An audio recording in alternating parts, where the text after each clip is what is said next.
વિદ્યાર્થી મિત્રો, મારી યુટ્યુબ ચેનલમાં તમારું હાર્દિક સ્વાગત છે. આજે આપણે આમનોંધની અંદર જીએસટી પર કેવી રીતે આમનોંધ થાય તે આપણે જોઈશું. સ્વાધ્યાયનો દાખલો નંબર 17, એમાં બધી જ પ્રકારની એન્ટ્રી આવી જાય છે, એટલે આપણે લઈએ. Page number 108. કર્યાંશ પટેલના ચોપડે આમનોંધ લખવાની છે. દાખલાની અંદર જો દર આપી દીધેલા હોય તો આપણે 1 લેવાના છે, જોયું. નહીંતર 6, 6 ને 12 લેવાના હોય છે. પણ અહીંયા આપણને આપી દીધા છે દાખલામાં કે તમારે કેન્દ્રીય વસિક એટલે કે સીજીએસટી 9% લેવો, રાજ્ય વસિક એટલે એસજીએસટી 9% લેવો, અને આઈએસજીએસટી એટલે સંકલિત વસિક તમારે 18% લેવો. વસ્તુ પર એમાં કોઈ પણ વસ્તુ ખરીદી કે જાય એટલે માલ ખરીદ્યો, યંત્ર ખરીદ્યું, બરાબર છે, એના ઉપર આદર લાગુ પડે. પછી ઉપજ ખર્ચ જે ખાતું છે આપણું, એની અંદર જે લગભગ જે એન્ટ્રી આવે છે એટલે કે સેવાને અર્થે ભાડું મળ્યું હોય, કમિશન મળ્યું હોય, બરાબર છે, જાહેરાત ખર્ચ હોય, એ જે ઉપજ ખર્ચ ખાતાની જે લગતી એન્ટ્રી હોય અથવા માલ સિવાયની બીજી એન્ટ્રી હોય એને આદર લાગુ પાડવાનો. વસેક છે સીજીએસટી 18%, એસજીએસટી 18% અને આઈજીએસટી 5% લાગે. સમજાઈ ગયું ને કે વસ્તુઓ જે લેતી હતી એટલે માલ વેચ્યો હોય, માલ ખરીદ્યો હોય, યંત્ર ખરીદ્યું હોય, યંત્ર વેચ્યું હોય, એમાં બધામાં 9% ને 18% આવશે. પણ એના સિવાયની વસ્તુ સિવાયની જે આવક માલ જાવક માલ ગજાબર હોય, ભાડું હોય, કમિશન હોય, બરાબર છે, એવી રીતે તમે ઓફિસ ભાડું હોય, ગોડાનું ભાડું આપ્યું હોય, ચૂકવ્યું હોય, કમિશન, એવી જે બધી ઉપજ ખર્ચની એન્ટ્રીઓ છે એ બધીને સેવા પર સેવા કર કહેવાય. એક જાતની સેવાની અંદર કે તમે ભાડાની સેવા આપી છે, કમિશન લઈને સેવા આપી છે, એવી રીતે સેવા ઉપર એનો આધારિત છે, એનો કર ઓછો હોય છે, એટલે એ 18% અને 5% સંકલિત છે. તો મિત્રો યાદ રાખજો, આ પણ યાદ રાખવાનું છે, આ પણ યાદ રાખવાનું છે, બંને વસ્તુ યાદ રાખવાની છે. દાખલાની અંદર તમને આપી દેશે, ના આપે તો કીધું એ પ્રમાણે કરવાનું છે. લગભગ દાખલામાં આપે જ છે, અલગ અલગ દર આપશે. આપણે આ દાખલામાં 9, 9 ને 18 આપેલા છે ઉપર કોઠામાં, તો એ પ્રમાણે આપણે દાખલો ગણશું. પહેલી એન્ટ્રી છે, મે 2019ની સુરતના સહન પટેલ પાસેથી 40,000 માલ 10% વેપારી ઉઠાવે અને 10% રોકડ વટાવે ખરીદ્યું.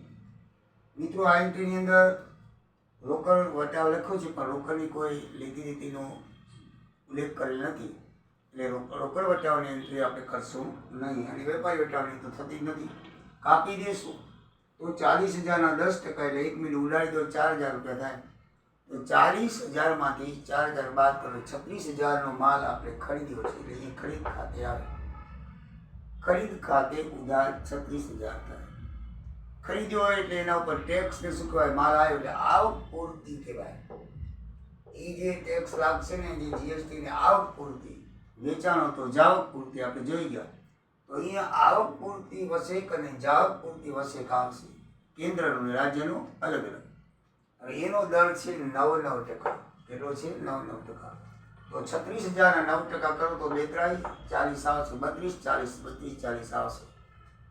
તો મિત્રો આવક પૂર્તિ કેન્દ્રીય વસિક ખાતે ઉધાર 32-40, આવક પૂર્તિ રાજ્ય વસિક સાથે ઉધાર 32-40, તે સાવન ખાતે જીએસટી ઉમેરીને 36,000માં 64-80, 42,480 એના ખાતે જમા થશે. બરાબર, આપણે જે ખરીદ્યું એને આપણે ટોટલ આટલું રકમ લેવાની થશે. આપણે લેનાર છીએ, લેનાર ખાતે ઉધાર કર્યું, આપનાર ખાતે જમા કર્યું, બરાબર છે. એ તો જેમ છે ને, તમને ખાલી આ જીએસટી તરફ ધ્યાન દેવાનું છે. વેપારી વટાવ કાપીને પછી જીએસટી લગાડવાની છે, બરાબર છે. વેપારી વટાવ સાથે નહીં, વેપારી વટાવ કાપી દીધો 3-4,000 રૂપિયા, બરાબર છે, પછી જીએસટી લાગશે. 9% કીધું છે એટલે 9%, 36,000 9% લેખો એટલે એને 36,000નો માલ થશે. ઉપરથી આ પણ 2 એન્ટ્રી ઉધાર થશે. આવક પૂર્તિ છે ને, ખરીદ ખાતે ઉધારો તો એ રીતે આવકપૂર્તિ પણ એ ટેક્સ પણ જીએસટી પણ ઉધાર થાય અને વેચાણ હોય તો જીએસટી પણ જમા થાય, એ યાદ રાખજો. આવક ખાતે એ ખરીદ ખાતે ઉધાર છે તો આવકપૂર્તિ બંને કેન્દ્રીય અને રાજ્યની ઉધાર થશે અને એ 36,000 ઉમેરાઈને સાવન ખાતે 42,480 લેવાના આપણે થશે. આ માલની કિંમત પ્લસ જીએસટી, બરાબર ને? જીએસટી કઈ રીતે લેવાય છે સમજાઈ ગયું ને? સીજીએસટી ને એસજીએસટી બંને ભેગા લેવાય છે. રાજ્યની અંદર આંતરરાજ્યની અંદર રાજ્યની અંદર જ્યારે પણ થાય વ્યવહાર તો બે જાતના કર લેવામાં આવે છે, સીજીએસટી ને એસજીએસટી. સીજીએસટી કેન્દ્રનો તો લેવામાં અડધો જ બે જણ, અડધો રાજ્ય લઈ જાય અડધો કેન્દ્ર લઈ જાય. અને આઈજીએસટી અંદર 18% કેન્દ્ર સરકાર લઈ જાય છે. એટલે એમાં કોઈ ગણવાનું હોતું નથી, હંમેશા આના કરતાં ડબલ હોય, ધ્યાનમાં રાખવાનું. 9 તો 18, 5 તો 10, આ બધું ડબલ હોય, 18 તો 5. એટલે આઈજીએસટી ડબલ હોય, એમાં આધો હોય છે 9%, બરાબર છે? તો 9% લેખી બાબત જે વસિક સાથે માલ ખરીદ્યો તેના. એન્ટ્રી નંબર 2, અમરાવતી મહારાષ્ટ્ર આયુષ પાસેથી 30,000 માલ 10% વેપારી વટે ખરીદ્યો, નાણાં ચેકથી ચૂક્યા.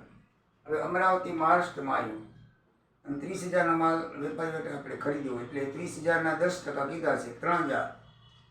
30,000 માંથી 3,000 જાય એટલે 27,000 મિત્રો આવે. બરાબર? વેપારી વટે કાપી દેવાનું છે પણ નોંધ થતી નથી, એટલે આપણે ખરીદ કર્યું એટલે ખરીદ ખાતે ઉધાર 27,000 લખશું. અને યાદ રાખજો મહારાષ્ટ્રમાં એટલે આંતરરાજ્ય આવ્યું એટલે એમાં સંકલિત વચ્ચે એટલે આઈજીએસટી લાગશે. તો આના 18%, 27,000 18% કરો તો 4,860 રૂપિયા થાય. ખરીદ ખાતે એટલે આવક પૂરતી સંકલિત વસિક લખાશે. આ કેન્દ્રીય વસિક રાજ્ય વસિક નહીં આવે, બરાબર છે? આંતરરાજ્ય છે મહારાષ્ટ્ર એટલે આઈજીએસટી લાગશે, એટલે આઈજીએસટી ને શું કહેવાય છે? સંકલિત વસિક, બરાબર છે? તો આવક પૂરતી સંકલિત વસિક ખાતે ઉધાર 4860 અને 18% કરી નાખવાના. 27,000 કેલ્ક્યુલેટરથી કરશો તો 4,880 આવશે. એ બેંક ખાતે ચેકથી કર્યું તો બેંક ખાતે આ બેનું ટોટલ લખી નાખવાનું 31,860 રૂપિયા મિત્રો. બરાબર સમજાઈ ગયું? આ એક ખરીદી છે, આ એક ખરીદી છે. આ ખરીદી છે રાજ્યમાંથી અને આ ખરીદી છે રાજ્યથી બહારની મહારાષ્ટ્રમાંથી. રાજ્યમાં ખરીદી હતી એટલે બે જાતના કર લાગ્યા, કેન્દ્રીય વસિક અને રાજ્ય વસિક. જ્યારે રાજ્યની બહાર ખરીદી કરી તો એક જ જાતનો કર લાગ્યો આઈજીએસટી, સંકલિત વસિક, એટલે એક જ એન્ટ્રી થશે અને એ 18% છે, ડબલ થાય આના જેટલો પણ એન્ટ્રી એક જ થાય, બરાબર છે? તો બાબત જે વસિક સાથે ચેકથી માલ ખરીદ્યો તેના બેંક ખાતે આપણે જમા કરશું, કારણ કે ચેકથી માલ ખરીદ્યો છે તો આ બેંક ખાતે જમા કરશું. મે 5, અમદાવાદના અંશ વસ્તીને 50,000 માલ 10% વેપારી વટે વેચ્યો, અડધી રકમ ચેકથી મળી. તો પહેલાં તો આપણે જોવાનું હોય કે 50,000 માલ 10% વેપારી વટે હવે વેચ્યો તો 50,000 10% કાઢી નાખો, 5,000 એટલે 45,000 થાય. એ વેચ્યો એટલે વેચાણ ખાતે જમા 45,000 થાય, બરાબર છે? 45,000 ઉપર આપણે શું કરવાનું? વેપારી વટાવ કાપ્યા પછી જીએસટી લખવાનું હોય તો જીએસટી છે 9%, અમદાવાદ છે એટલે 45,000 9% 40-50 થાય. એટલે કેન્દ્રીય વસિક પણ 40-50 થશે અને રાજ્ય વસિક પણ 40-50 થશે. જો વેચાણ છે એટલે વસિક જમા બાજુ લખાય, ઉધાર હોય તો વસિક ઉધાર બાજુ લખાય, કારણ કે જેના ઉપર હોય એના ઉપર જ થાય. ખરીદી ઉપર હોય તો ખરીદી ઉધાર તો વસિક ઉધાર બાજુ લખવાનું. વેચાણ જમા તો વસિક જમા, કારણ કે વેચાણ ઉપર છે તો એ જમા થશે, એમાં જ ઉમેર હશે. ખરીદીમાં તો ખરીદીમાં ઉમેર, એટલે જે બાજુ એન્ટ્રી હોય એ બાજુ વસિક લખવાનું, બરાબર છે? તો વેચાણ ખાતે 45,000 થાય, 45,000 કરો તો 40-50 થશે. તો જાવક પૂરતી કેન્દ્રીય વસિક 40-50 અને જાવક પૂરતી રાજ્ય વસિક 40-50. હવે 45,000 માં 40-50 ઉમેરો, 45,449 53,100 માં થાય ટોટલ આપણે એની લેવાના, પણ એને અડધા રોકડા આપે છે. 53,100 ના અડધા 26,550 થાય અને બાકીના ઉધાર થાય, એના ખાતે લેનાર ખાતે ઉધાર, અંશ ખાતે ઉધાર 26,550. બરાબર સમજો મિત્રો? પહેલા વેચાણ કરવાનું 10% વેપારી 50,000 નો માલ 5,000 બાદ કરો, વેપારી 45,000. વેપારી વટા બાદ કર્યા પછી વસિક લગાડો 9%, 45,000 9% 40-50. કેન્દ્રીય વસિક આવશે, બીજા 9% 40-50 રાજ્ય વસિક આવશે. આમાં વેચાણમાં વસિક ઉમેરી દો એટલે ટોટલ આપણે આટલા પૈસા આવશે. એને આપણે અડધા આપણને રોકડા આપ્યા છે, તો આ ત્રણેયનું ટોટલ મારો તો 53,100 થશે. 53,100 ના અડધા એને બેંક ચેકથી ચૂકવાય એટલે 6,500 બેંક ખાતે, અને અડધો ઉધાર વ્યવહાર 6,500 એના ખાતે ઉધારો એટલે અંશ ખાતે ઉધાર 6,550, બેંક ખાતે ઉધાર 6,550 અને વેચાણ ખાતે જમા કેટલું આવશે?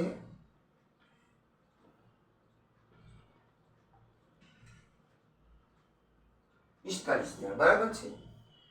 અને કેન્દ્રીય વસેક ખાતે 40,50, રાજ્ય વસેક ખાતે 40,50. વસેક સાથે માલ વેચ્યો અડધી રકમ ચેકથી મળી તેના બાબતથી. મે 8 ચોથી એન્ટ્રી. નાગપુરના નીલ મહેતાને 20,000 માલ 10% વેપારી વટાવે અને 5% રોકડ વટાવે વેચ્યો.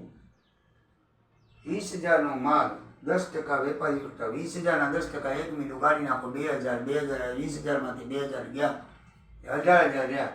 તો આની જેમ જ છે, આ વેચાણ ખાતે 18,000 લખી નાખ્યા. 18,000 ઉપર આપણે 18% લખવાનું છે. 18%, કારણ કે આંતરરાજ્ય નથી, બહારનું રાજ્ય છે, બરાબર છે. નાગપુર મહારાષ્ટ્રમાં આવ્યું. એ વખતે એ બાજુ ધ્યાનમાં રાખવાનું. આમાં લખી તો દીધું છે ને કે અમુક સિટી તમને ન લખે તો નાગપુર ધ્યાનમાં રાખવાનું. એમાં લખ્યું છે કે મહારાષ્ટ્ર છે, 18% લાગશે વસેક, સંકલિત વસેક લાગશે, બહારનું છે એટલે IGST લાગશે. 18,000 18% 32,40 થાય, બરાબર છે. એટલે જાવક પોતી સંકલિત વસેક ખાતે 32,40, વેચાણ જમા તો સંકલિત જમા, બરાબર ને. તો હવે આ બેનું ટોટલ છે એ નીલ મહેતા ખાતે ઉધાર આવશે, કારણ કે એમાં રોકડ વટાવ લખ્યો છે પણ વટાવ રોકડ આપી એમ કંઈ લખ્યું નથી. એટલે આ વ્યવહાર ઉધાર છે. શું છે? વ્યવહાર ઉધાર છે. રોકડા ચૂકવ્યા એમ લખ્યું નથી, આપણને ભૂલવા માટે આપે કે રોકડ વટાવ, પણ એવો કોઈ ઉલ્લેખ નથી. ઉલ્લેખ ન હોય તો આપણે જે નામ આપ્યું એના ખાતે ઉધાર. નીલ મહેતા ખાતે ઉધાર 21,250. 21,250 ક્યાંથી? 240 ક્યાંથી આવ્યા? આ મૂળ રકમ અને GST 18 ને 3 21,240. 21,240 નીલ મહેતા ખાતે ઉધાર, તે વેચાણ ખાતે 18,000, તે જાવક પ્રતિ સંકલિત વસેક ખાતે 3240 બાબત જે હશે સાથે માલ વેચ્યો તેના. મિત્રો 11મી એન્ટ્રી 11 તારીખની છે. સુરતના સાવન પટેલને 1/4 માલ પરત કર્યો, વસેકની પ્રમાણસર રકમ મજૂરી મળી. સુરતના સાવન પાસે, આ સુરતનો સાવન આવ્યો એના પાસેથી આપણે 36,000 માલ ખરીદ્યો હતો. ધ્યાન રાખજો, મૂળ નથી જોવાનું, આપણે વેપારી ઉઠાવ કાપ્યા પછીનો 36,000 માલ જોવાનો છે, બરાબર છે. આપણે એને પરત એ પ્રમાણે કરશું. આપણે 36માં બને તો 36માં જ પરત કરશું, 40માં નહીં કરી. એટલે આપણે આમનોધમાં જોઈ લેવાનું, 36નો ખરે તો એના ચતુર્થ ભાગ એટલે 9,000, ચોથો ભાગ એટલે 4 ભાગ 4 9 36, ચતુર્થ ભાગ એટલે 9,000. તો ખરીદ પરત ખાતે 9,000 આવશે. ખરીદ પરત ખાતે કેટલો આવશે? 9,000. સમજાઈ ગયું મિત્રો?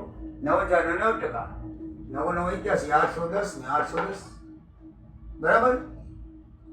તો ખરીદ પરત ખાતે વસેક જે બાજુ એન્ટ્રી લખાય અહીંયા જે જમા બાજુ લખાય તો આ પણ કઈ બાજુ હશે? જમા બાજુ, બરાબર. આવક પૂર્તિ વસેક ખાતે 810, આવક પૂર્તિ રાજ્ય વસેક ખાતે 810, બરાબર છે. ખરીદ પરત છે એટલે આવક પૂર્તિ લખી છે, ધ્યાન રાખજો.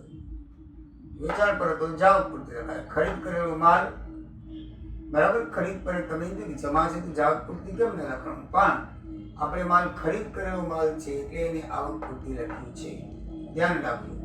ખરીદ પરત હોય એટલે આવક પૂર્તિ લખાય, બરાબર છે. અને વેચાણ કરી તો આમ તો જાવક પૂર્તિ લખી છે, તો આ જાય છે માલ એમ નથી દેવાનું. આપણે ખરીદી કરી હતી એ માલ પરત કર્યો છે એટલે એ આવક પૂર્તિ આપણને રિબેટ મળે છે 810, બરાબર છે. એટલે આવક પૂર્તિ વસેક 810 મળશે. પાછો આપણે આવક પૂર્તિ કઈ ભર્યો તો વારે આવક પૂર્તિ ભરેલો છે 3240, એમાંથી આપણે રિબેટ મળે છે. એટલે આવક પૂર્તિ ખાતે એ તમે ઉધાર કરી હતી એ જમા થશે. એના કે આમ એમ તમારી એન્ટ્રી યાદ રાખવાની કે જે બાજુ આપણી એન્ટ્રી ખરીદ પડતી છે જમા બાજુ તો વસેક પણ જમા બાજુ જ આવે, બરાબર. એ ખાસ યાદ રાખવાનું. ઉધાર બાજુ તો ઉધાર બાજુ જ આવે, આપણી એન્ટ્રી જે બાજુ એ બાજુ આવે, બરાબર છે. તો ખરીદ પરત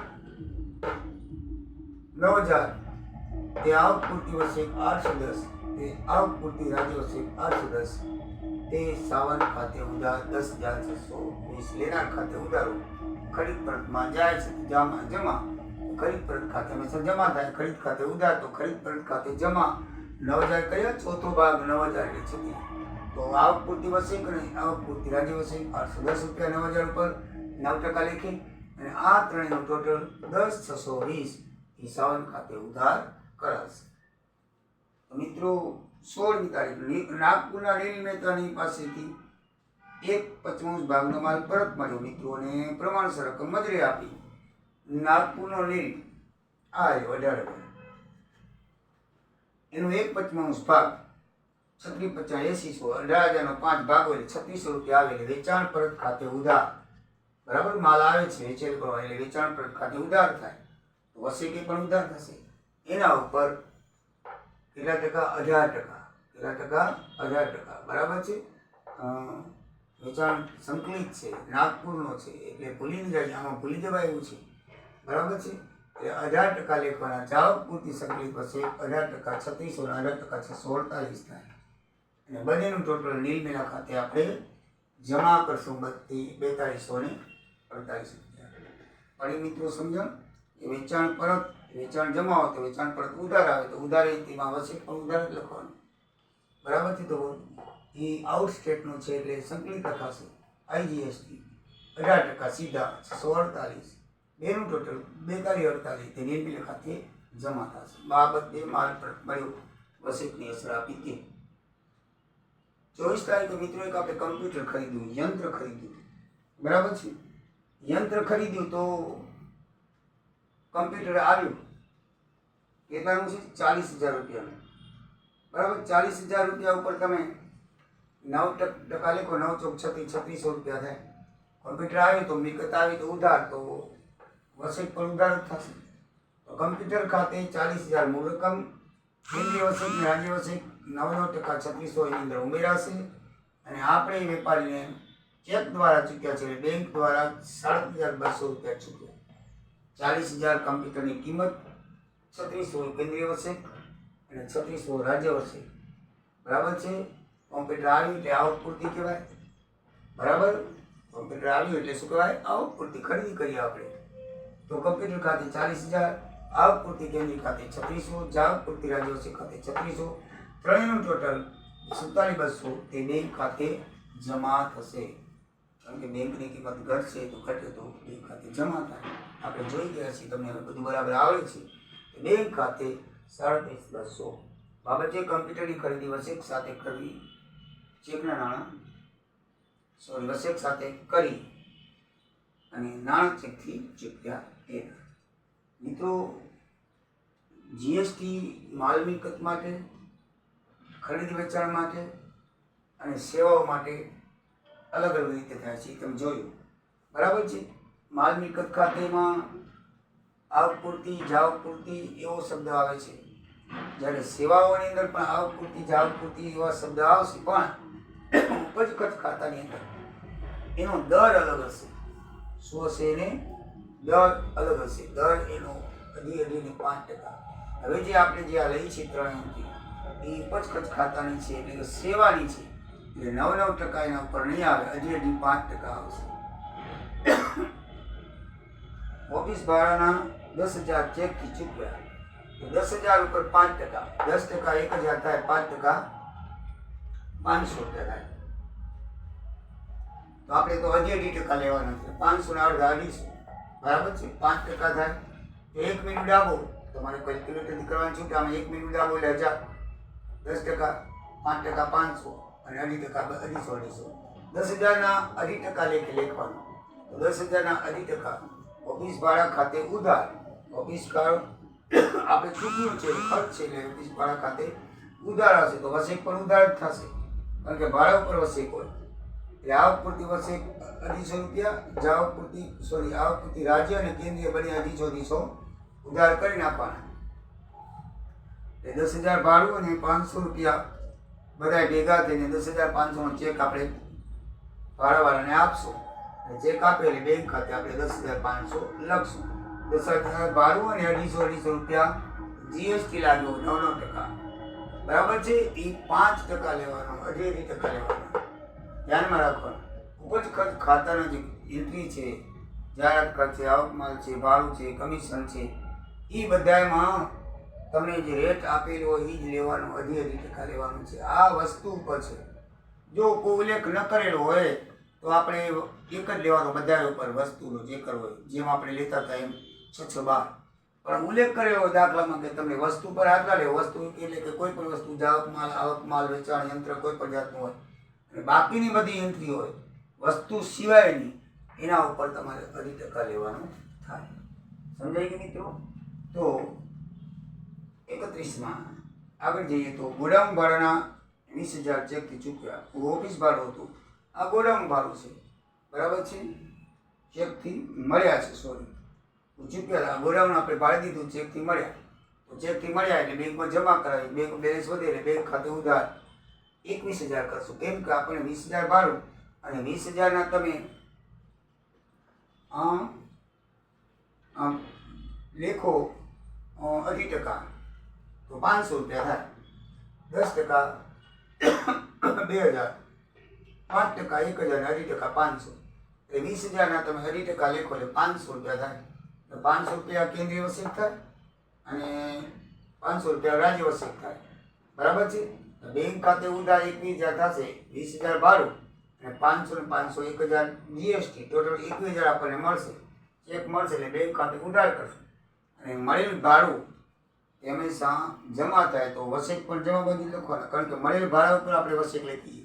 જેના ઉપર તમે વસેક લખતા હોય ને એ એન્ટ્રી જ્યાં થતી હોય, ઉધાર થતી હોય તો ઉધાર લખવાનું, અને જમા થતી હોય તો જમા બાજુ લખવાનું, બરાબર છે. તો જાવક પૂરતી કેન્દ્રીય વસેક 500 અને જાવક પૂરતી રાજ્ય વસેક 500, બરાબર છે. તો જમા બાજુ લખો એટલે જાવક પૂરતી લખાય, ઉધાર બાજુ લખો એટલે આવક પૂરતી લખાય. તો બેંક ખાતે 21,000, તે મળેલ ગોડાઉન ખાતે 20,000 અને જીએસટી 500.